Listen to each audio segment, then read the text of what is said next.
ये थे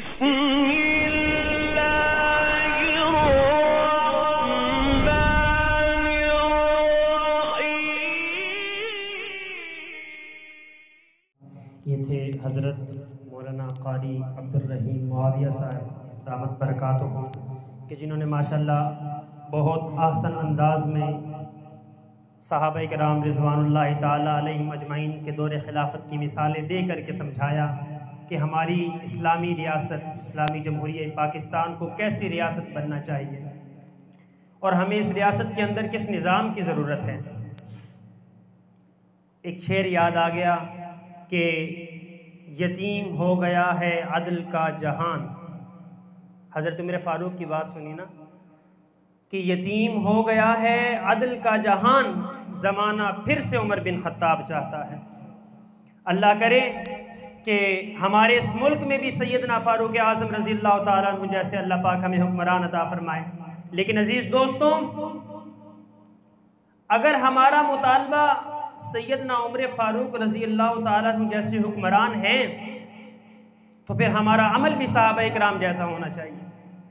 जब अमल सहाबा इकराम जैसा होगा तो वो वक्त दूर नहीं, इंशाअल्लाह खिलाफत राशिदा जैसा झंडा पाकिस्तान की सरजमीन पे भी लहराएगा। बोले इंशाअल्लाह।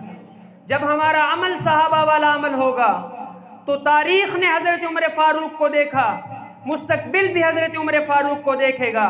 तारीख ने सैयदना उस्मान गनी को देखा, मुस्तकबिल भी उस्मान गनी जैसे हुक्मरानों को देखेगा। तारीख ने हज़रत अलीउल मुर्तज़ा जैसे बहादुरों को देखा तो मुस्तकबिल भी हज़रत अलीउल मुर्तज़ा जैसे बहादुरों को देखेगा।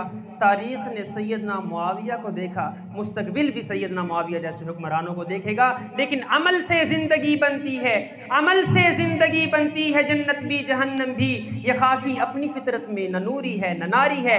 अमल करेंगे अल्लाह अता फरमाएंगे, तारीख दोहराई जाएगी। अमल था ना, सल्तनत उस्मानिया ने 600 साल तक दुनिया के 3 बड़े बर्रे आज़मों पर इस्लाम का परचम लहराया। अमल था, इस्लामी रियासत थी, खिलाफत का निज़ाम था।